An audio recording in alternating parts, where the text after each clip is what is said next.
Matthew Michael Ross. Yay, Matthew. And we have Prince Garrios. He's not too shy.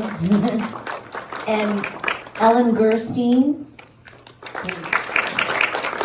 I'm sure I'll think of so many more later. David Michael Frank and Bonnie, and we'd be here all night. But thank you all so much for coming.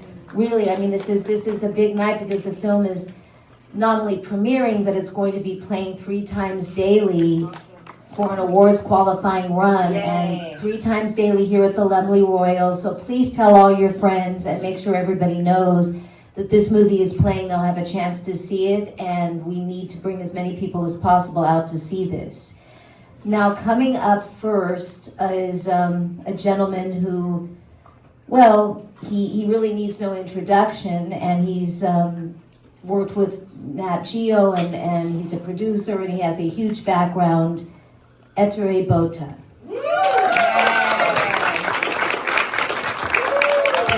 have programs, and all the bios and information are in the programs. Sadly, Catherine Doyle was not able to be here tonight either, but we have amazing panelists that will be able to answer any of the questions you have about conservation and where we're at today. So first is Shauna Kelly with Think Captivity and World Elephant Alliance. Flew all the way in from Washington State. Tira Rudder with Art for Elephants. Art for Elephants.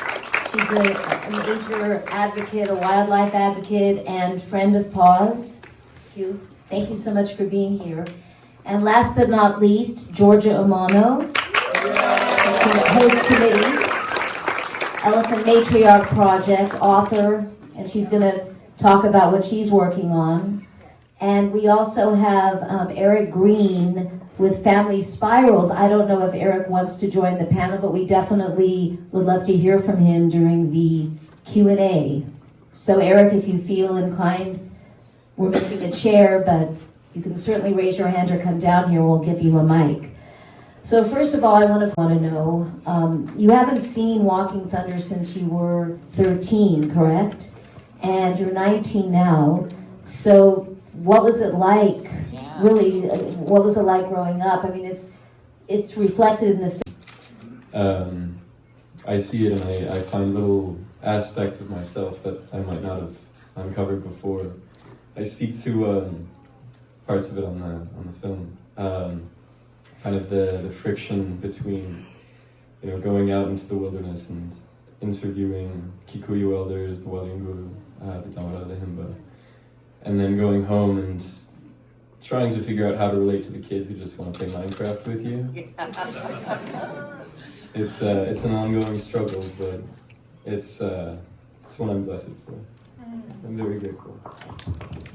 Yes, we're really grateful that you're here, and it must be hard to relate to other people that didn't have that background, right? Do you keep in touch with any of the natives and the park rangers and all the experts and that we saw in the film? Do you stay in touch with them? I have one friend, Romeo, from Ethiopia, Lalibela, where the monolithic stone churches are. And we stayed in touch during the whole Ethiopian civil war in the Tigray region. He sent me photos of his friends speared with arrows. But yeah, there are brighter stories of wildlife comebacks, people starting to advocate for their home. So important. You're wearing your grandfather's boots too, right? And I'm wearing a special bracelet that Georgia gave me from Kenya. Tell us about the boots. The boots. My grandfather died 5 years ago, almost 6. And I went out to his place in Soho a while ago, a couple weeks ago, and I collected some of his clothes. And these were his boots as he walked all over, carried out his own works. I wanted to represent him today. Well, your parents are here in spirit. I wish we were going to set up a Zoom, and that would have been so amazing to have them, but sadly we weren't able to do that. So, you know, we're just gonna have to imagine through you what they're feeling tonight. Now, Ettore, how did you become involved with Walking Thunder, and talk a little bit about your journey trying to get the film distribution and, you know, make sure that it ends up in the right place? Well, I met Xander's father, Cyril, in Long Island a few years ago, and he talked to me about this documentary that he has produced, and I thought it was very interesting. And when I saw it, I said, "This is it. This is the documentary about elephants. It's not about what elephants do, how they walk, what they eat, but it's a poem about elephants, and it's a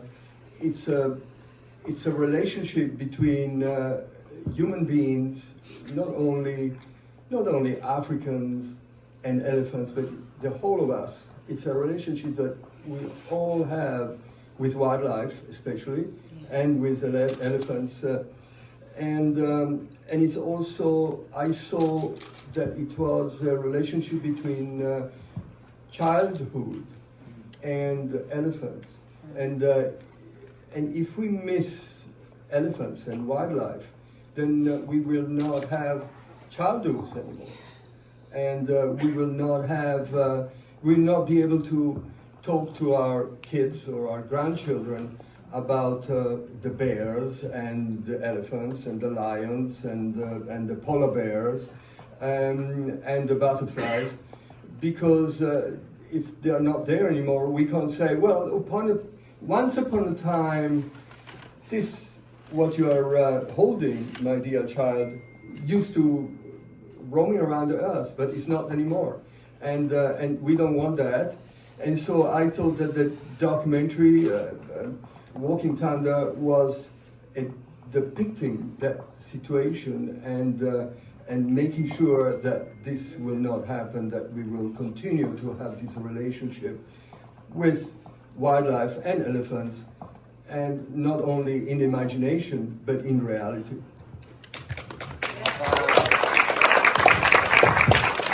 I have to share that I've never actually met Cyril or Marie except on Zoom, and you know, this movie, it took 20 years, right? I mean, it says in the press release 10 or 15, but it's really a 20-year passion project. And I got to know Cyril through just emails and Zooms and phone calls, and so I promised I was going to present this, and there's been so many hurdles from like the strikes and the fires and the pandemic and just timing of everything. So this is the night we've been waiting for since the start of the pandemic. Wow. I have to say, yeah, absolutely. So Shauna, you know, give all of us your thoughts about conservation today, about the film. And there's so many themes in there and so many issues that are brought up. It's a lot to have to, you know, I've seen it so many times, but seeing it tonight on the big screen here, it's just so emotional, and yet it gives a feeling of hope. So what are your feelings about it? And, you know, what can we do to really make people pay attention to these issues? Well, is this on? Oh, I think, would you turn it on then? Yes. Well, I think that this was such a beautifully Speak up. this was such a beautifully done film, because it does highlight both the plight of the elephants as well as what has been working. So for example, the boycott on ivory, any lax up of that, we see what happens. It just spirals back down. Tira will have a lot to say about working with communities, and that's another thing, is just making sure that any conservation efforts include the communities, really working together and making them an integral part of that conservation strategy. They're the ones that live on the ground. And I think we're hitting a crisis too with climate change. And I think that that's the point now where, between population, drought, fires, as we've seen here, it's a point where we need to start making a shift.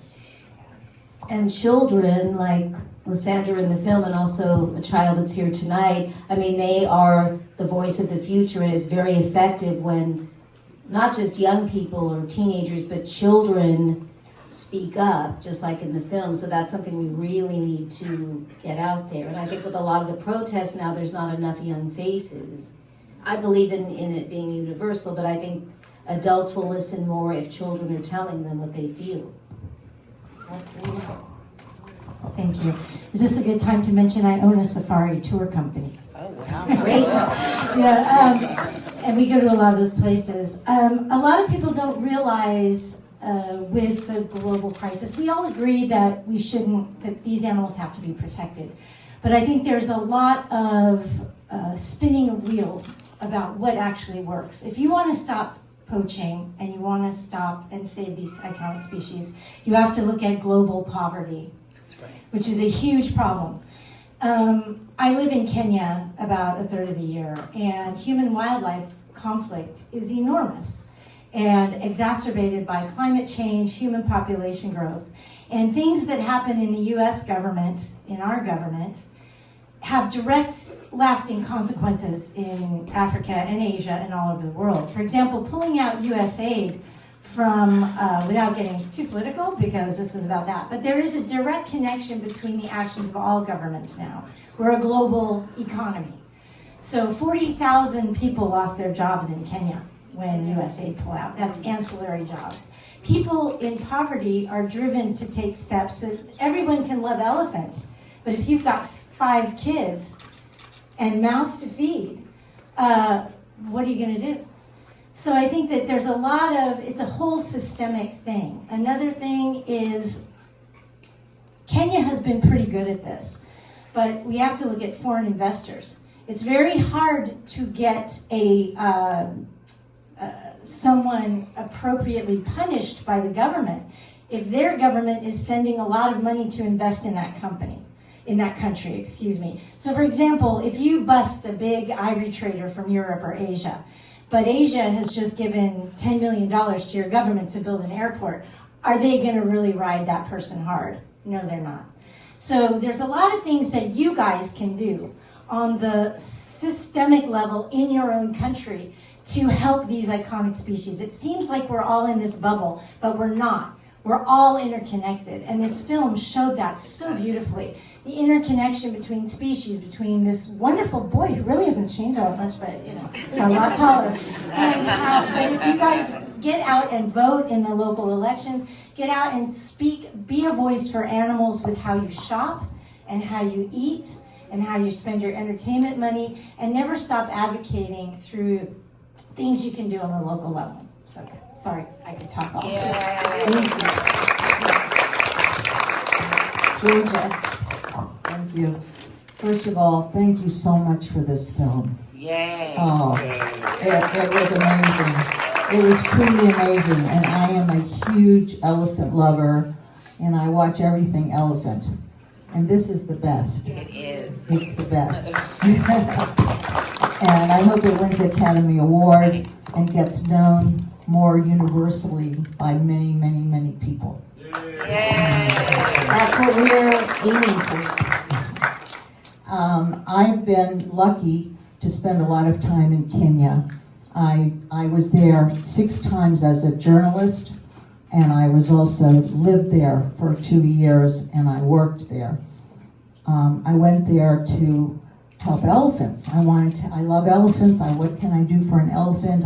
I got to know some of the conservationists. I thought maybe I could work with them. Well, it turned out I couldn't, because you had to have a work permit, which I didn't know, and they weren't giving any out that year for elephant conservation to foreigners. But I was offered a job working with unwed mothers and their children. This was an eye-opener. I call them the forgotten girls. All over Africa, there are women, young women, and girls who get impregnated in school. There's no birth control. It's just kind of taken for granted that this is going to happen. And there's no future for these girls. They stay in their one spot, most of them, the rest of their lives before they even have a chance to discover who they are as a person. They have a responsibility for a baby. I know how that feels because I was an unwed mother. Of course, I was a little older and I had a lot more resources. These girls have no resources, okay? The girls that I was working with had never even seen an elephant, let alone know anything about what's going on. And so I spent all the time taking them around the country and showing them the elephants and the other wildlife, and they were in heaven.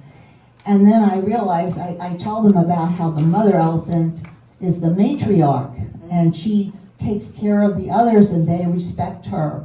And I said, when you go back to your village, you will be a matriarch because you will teach the others about the wildlife. And they really responded to that. So that's why we started a group called Elephant Matriarch Project. And it's now a 501c3.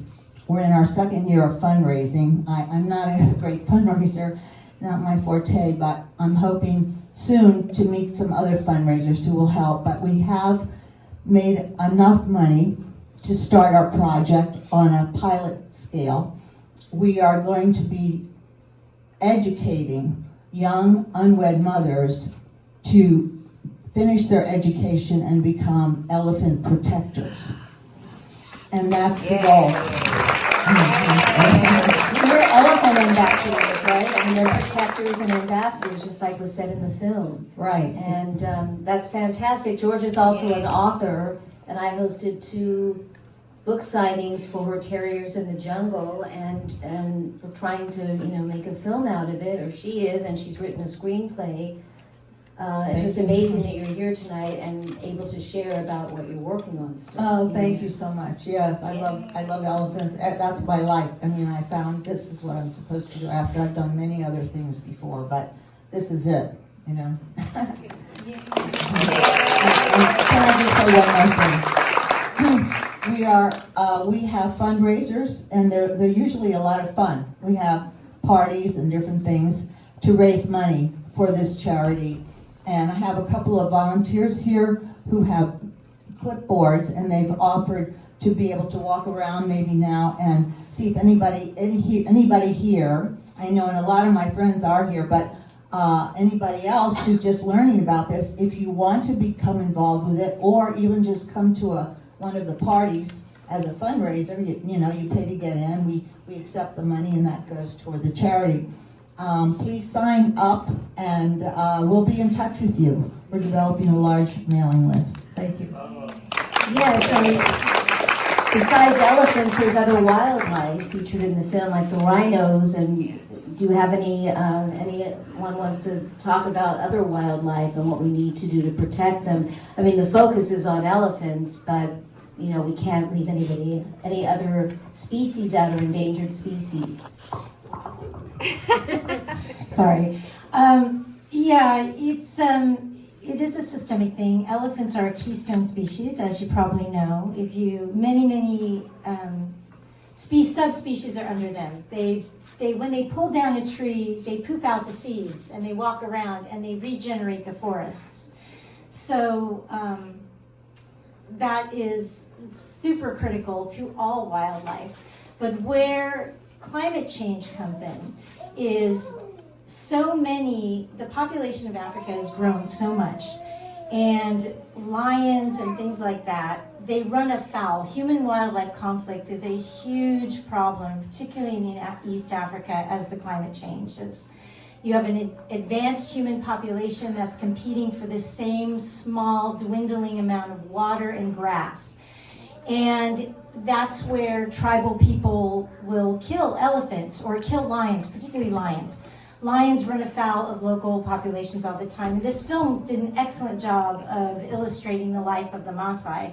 The Maasai are interesting. They will say that they own all the cattle in the world. And that's like cattle in America. And then they tell a joke. They're like, we're coming for your cows.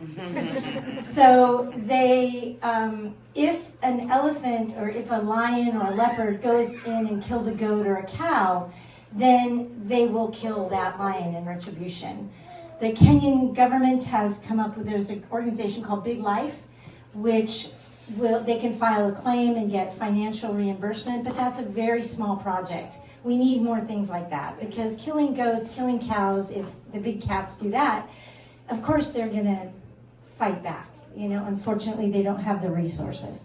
So again, we have to really be aware of the effect of climate on and human-wildlife conflict, which is the biggest threat to our apex predators. It really is, and a film like this that touches on a nerve on so many things, but is relatable. I wanted to ask Ettore, what do you see as the challenges with streaming right now? It should be a good thing, but what are the challenges about getting something like Walking Thunder out there to the masses that also can have an impact campaign? Well, Walking Thunder it's already streaming in the world, in North America, in the world, on various streaming services like Amazon Prime and Tubi and so on. We are at the moment also entering a number of festivals around the world, including Rome Festival, and which is going to be in October. And Walking Thunder has already won awards in Santa Fe and other festivals as well. So I think it's just a matter of making sure that people know about Walking Thunder, that is streaming, so that they can go and view it and basically pass the word that it's there and can be seen and can be watched and can be really admired, and that will help a tremendous amount of other wildlife as well, including the elephants, to survive what we are going through right now. And I think this is very important. So the chances for Walking Thunder to be streaming, it's very, very high, very, very high, and it's going to grow as a documentary. And thanks to Lysander, and thanks to Cyril and the producer, and Marie Wilkinson, Cyril's wife. I think it's very important, very important. So let's all go out and talk about Walking Thunder and tell everybody that they can watch it on Amazon Prime, on Tubi, or and also at the theater next week. Yeah. I'm going to open it up for questions, but the music is so amazing. Wendy Blackstone, she's great in the animation. Does anyone know, Cyril's not here, or Marie, but how that came about, or? Wendy and my father met working on a documentary together called A Stitch for Time, for which they were nominated for the Academy Award. The film took women from the USSR and from the Midwest, and they came together to knit quilts and give them to politicians from both governments. Of course, the Soviets welcomed the blanket in open arms, and the United States was a little more, pardon my language, stick up their ass. And Wendy and I have the same birthday. Oh, wow, amazing. Well, we're going to open it up for audience questions. So right there, Jocelyn. I have one comment. And shout loud. I have a comment, and I want to thank you for being vulnerable for all of us, because we did need a child's eyes to see this, because we're bequesting our children a murdered planet, and we're calling it love. And whatever your religion is, we were always supposed to be stewards of a shared paradise, and this film reminds us of that. And if we can remember and hold on to that in the face of what's going on, we might make it. Beautifully And it really is seen through a child's eyes. And people say that about, but when you see this, it really is. In the back up there. Yeah, hi. I had a question. These elephants, I noticed in the film, with Southern Africa, so they're indigenous. Are they also indigenous to Northern Africa? And what are those what is the Northern African Arab countries? Do they have that same poaching problem like they do in Kenya in the south? Good question. Did everybody hear that? Yes. Yes. Oh, they'll be able to elaborate on it more than I will. But within the film, we have 3 main species of elephants. We have the sub-Saharan plains elephant. We have the desert elephant. Actually, I guess the pygmy elephants in West Africa didn't quite make the cut. Yeah. Well, Georgia has something to say, right? You're fired up. My mind is going crazy. I can't. What was the question again? Freddie asked, why don't you say about the problem with poaching? I wanted to know that these elephants with the ivory is indigenous to southern Africa. I wanted to know if they're also in northern Africa, and what are these Arab nations in the northern region, do they have that same poaching problem like they do in Kenya in the south? And how are they protecting the elephants in northern Africa like they're doing in the south? Well, if you're talking about the very northern areas like Egypt and Tunisia and so on, they don't really have elephants there to speak of. But I wanted to make another point. You know, Kenya is the only country in Africa that totally prohibits poaching. It's the only one. And even though they do prohibit it, it still happens. And a lot of it has to do with the poverty in the country. So that's why I'm all for lifting up Kenya and making an example. Pretty soon, they're going to have more elephants than any other country because they're doing a much better job of protecting them. Because every day the elephants are still being killed in Africa. We can never do enough. We can never do enough to keep the word out there. Yes, Gary. How has technology affected the poaching industry and also the conservation efforts to stop it? Did you all hear the question? It's about how does technology affect the poaching and what, can you repeat the last part?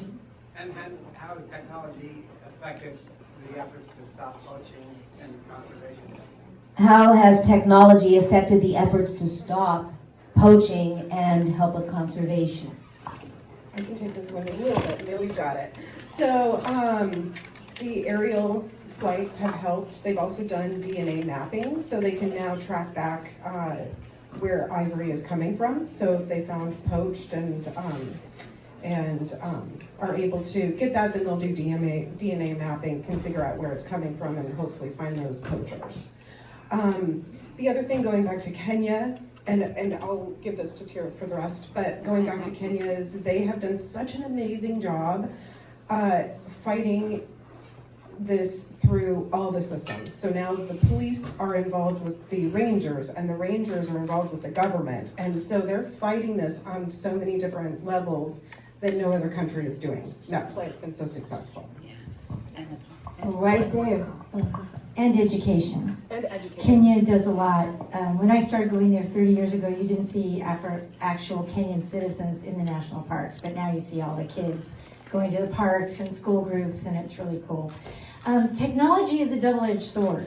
I always tell people if they take pictures of animals, everybody wants to get a selfie. You've got a tracker on your phone. You're taking a picture of you and a rhino, and you put it on social media, and everybody knows where you were when you took that picture.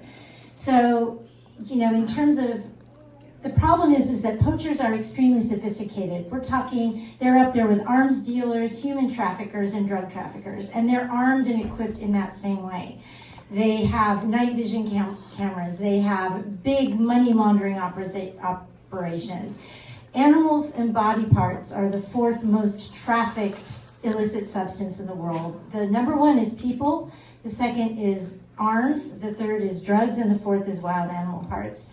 And so it's hard to get budgets from governments to invest in technology. I mean, technology could really do a lot, but it's very difficult to find budgets in governments that are strapped, like the criminals have, right? The criminals have deep pockets. They can get the latest technology, they can use satellite tracking, they can do anything. So I think in that terms, in those terms, it's very difficult for governments and NGOs to keep up. Financially, the devil's always in the dollars, right? It's difficult for NGOs and governments to keep up with the technology that the poachers have. But technology has been a boon, like in terms of DNA tracking for tracking vintage legacy ivory versus fresh ivory, and in terms of just tracking for good purposes and things like that. So it can go both ways. Oh, a lot of questions. Right there. Hi, this is a question for Lysander. First things, thanks for sharing your life story with us. I'm wondering what you're up to now in addition to promoting the film. Are you studying to be a naturalist or a photographer? What's going on with you? Thank you for coming. I'm currently at the American University of Paris. I'm Leaving tomorrow, right? Leaving tomorrow at 4:30 a.m. I'm studying international comparative politics. I hope never to have a career in politics. I would wish it on anybody. I actually think that if a person is interested in politics, that definitionally disqualifies them. But I think it's important to get an understanding of the system that these people have all very well articulated on. Thank you. And Jerry. I'm just going to stand up. It's a great film. Certainly going to promote it.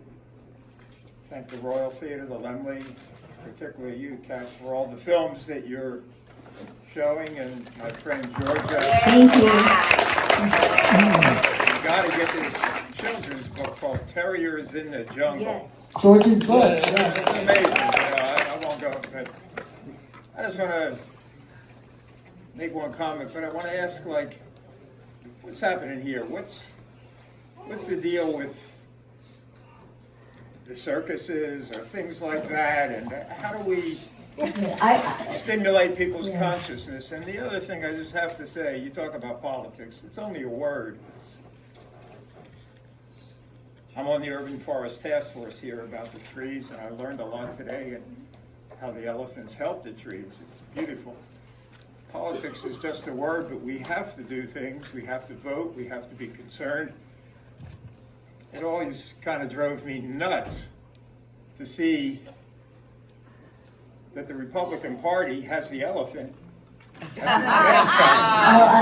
is going on?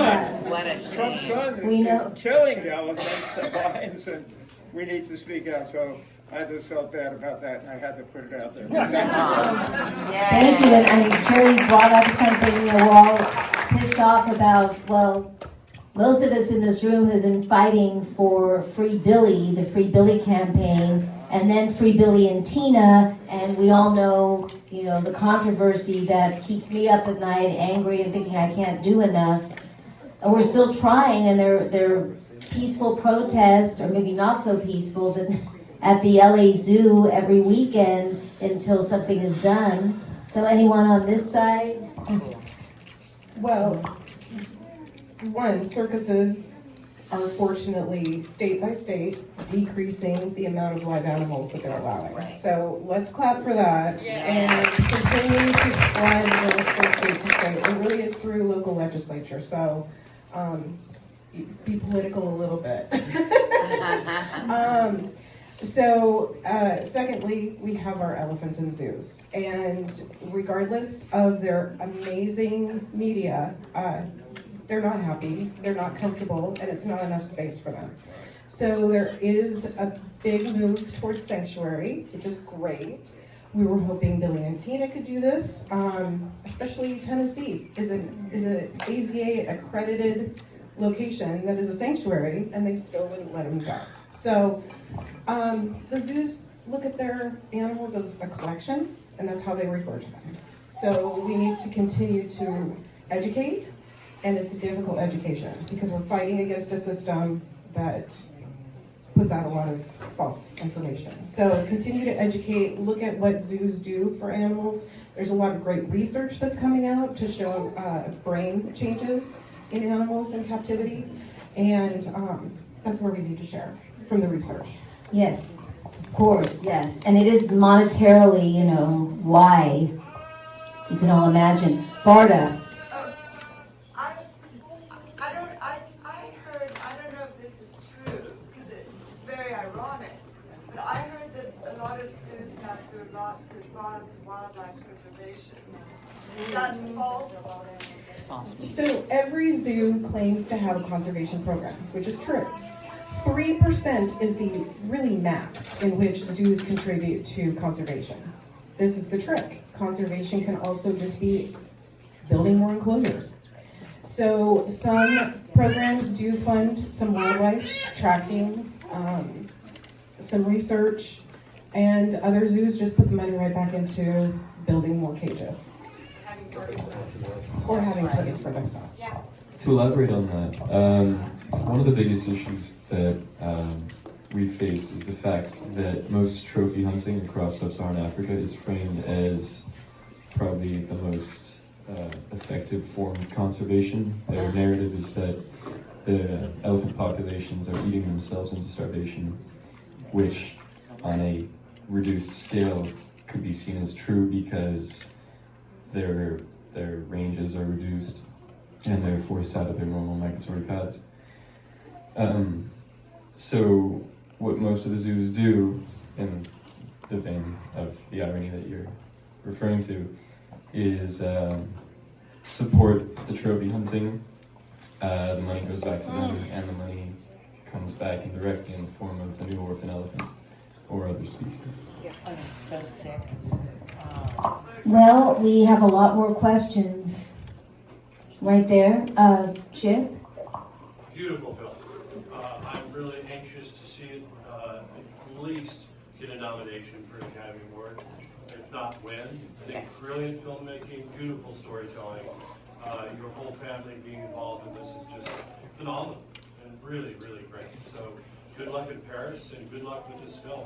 You're going places. Thank you. Yay! We probably only have time for a few more questions. Yes. Way in the back, yes. Freddie. Yeah, Kat, this issue is international. I have some little connection. This needs to go to the United Nations. Governments of the world, like China, Japan, have to know, all countries of the world have to know this issue. They're the controllers. They can really put a stop. All these United African nations can put a stop if they want to, but there is that issue of poverty in their population, which is true. Yes, and you know, films like The Cove, which I presented, I was proud to present for the second installment, then it won the Oscar. It did make a difference, but then it started up again. But, you know, we have that standard to look up to. Yes? I hate to say it, but, you know, in some of these countries, and let's just be clear, the government in Africa, they do dirty stuff and have for a long period of time. They will use their people, and they definitely don't care about the animal. It's the government. And our government is complicit because, you know, we have deals with them. Every country, they're all complicit. And I'm not trying to hate against the man, but a lot of it's run by men. Yes. They make deals with each other. Yes. They pat each other on the back. That's why this particular administration's son can go over to Africa and kill, but so are a lot of Americans. Dentists, people with money. They're Americans who are doing this. So you can't act like, who the poachers are. We know who they are. They're really wealthy people who use their power. And then on occasion, we get an animal that will kill them. And that's where we need to go. Put the animals in. Thank you so much for bringing up that point. It's a really important one. And just to drive it home even further, one of my funnier memories is of being a 7-year-old in Tanzania. And I stumble out of my tent and I go to the main eating hall and I bump into President Kikwete of Tanzania. And the very first thing he does is offer me a baby lion. He offers me a lion cub. Doesn't everyone offer someone? Right? Yeah. I accepted it. My parents denied it on my behalf. Now I know better. Yes. Yes, thank you very much for an amazing film. I really love the photography, story, the music, excellent, excellent. And I do want to put in a plug for Georgia. She's an amazing woman. She's done so much for Kenya, the women, and the elephants. Thank you very much. I hope everybody supports Georgia. Thank you. Yes, and I believe if there's time, well, we could probably hang out in the lobby with everyone here and you can talk to them. Is there any last burning questions? Oh, I see a lot. There. Oh, well, I just Matt. want to say, Yes, you. yeah, first of all, amazing film. You always do amazing films in your program. Thanks. But I wanted to get to the point about money, right? This is always about money, no matter what we talk about. Is there something Americans can do, and maybe spread out, like where we can stop doing something, like stop buying something, stop eating something, stop doing something in our lives that could affect the world economy? Because if we can start doing that, whatever that is, and it's not about giving money, because giving money, it's going to end up in somebody's pocket. But if we can affect these major companies, these major corporations, these governments that are making money off of us, and we can stop it somehow, maybe we can spread that. I wanted to address some of the people on stage. Like, what can we do what can we stop? Is there something specific? There are a lot of things. You want to take that one? Yeah, there's a lot of things you can do. You can spread awareness. That's number one. Write to your local and state officials. Always vote. Try to shop ethically. Try to recycle. Be sustainable. Do what you can to combat climate change. I mean, we can only, honestly, it has to be a global movement. As individuals, I think one of the sad things about the sustainability movement is that a lot of this thing is put it on us. The onus is on us. And we have to pressure these corporations. We have to pressure Amazon, and we have to pressure the big guns with our wallet, if nothing else, to say, look, this is bullshit. What you're doing is you're destroying the world. And yeah, okay, I got my soap saver in 5 seconds, but we have to start pressuring the governments and the corporations, because they're the ones who are not being held accountable. For years it's been, oh, well, be careful how you drive, and all those things are really important. Recycling and how we use water. These things are critically important. But these big guys in all these companies that are global economists and billionaires, you think they can serve? They don't care. They do nothing. So we really, if every person that you knew put pressure on things, boycotting the big guns, the Amazons, these big companies like that, it would actually make a difference. It would. I have many things to say on it, but yeah, pressure, get out there, pressure. It does work. Sign petitions where you see them. Boycott where you see them, and vote with your wallet when you can. We've all been signing petitions for Billy and Tina, and it's still, But sometimes they do work. Yeah. if you just keep doing it. It has worked other places, yes. And Colin Wright. I just want to say one thing. Women, okay? Exactly. Women. We need to get more power. We need to make more decisions. That's why I have Sheroes for Change. And Right. this is female empowerment. That's right, female empowerment. And your movie was beautiful, but there was very noticeably very few women in it, because women are not the speakers. Women are not the leaders. This is why, I'm just putting another plug in for Elephant Matriarch Project. We're trying to educate and empower the women in Africa. So please join us. Cyril did write an article, a beautiful article about the film in my series, and having it here a while ago, but it's all about female empowerment and the importance of that. So I definitely know that, these are female empowered males right here on the right. Terry. I'm so glad I was here to see this and witness it, and it's so moving and so beautiful.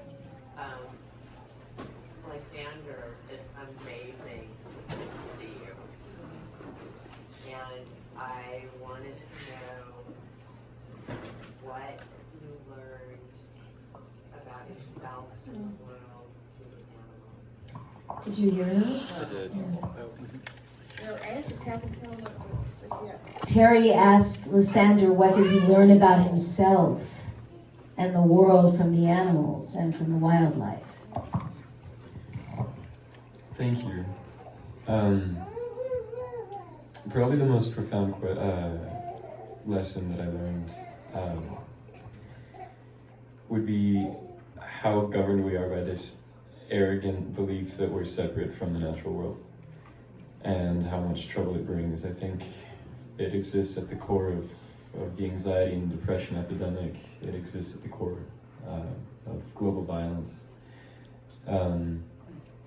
I guess my lessons would be best encapsulated in that quote by Martin Luther King at the end.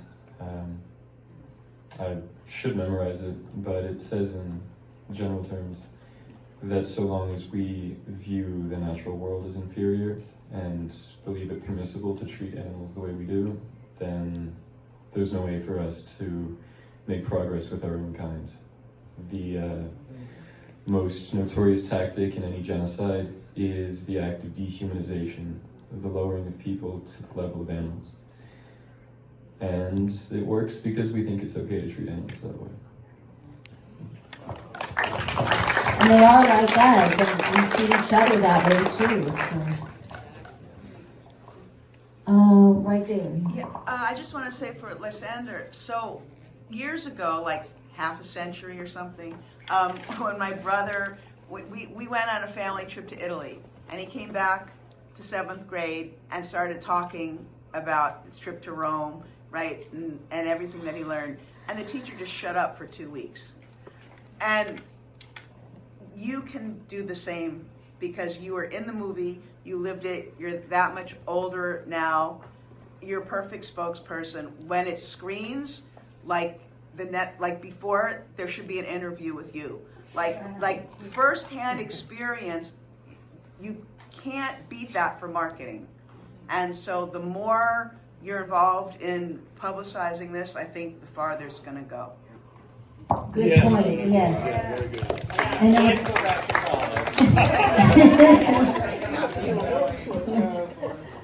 And anybody else? Oh, yes, up there.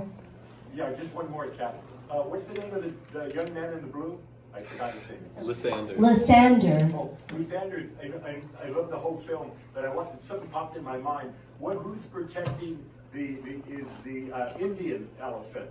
And on the Indian hunt, is that same situation happening to that species as well, besides the African? Well, please do, because the Indian, the Asian, the African, and I presented films on the other elephants as well. This is African, but go ahead. I think that the plight of the Indian elephant is probably one of the most devastating.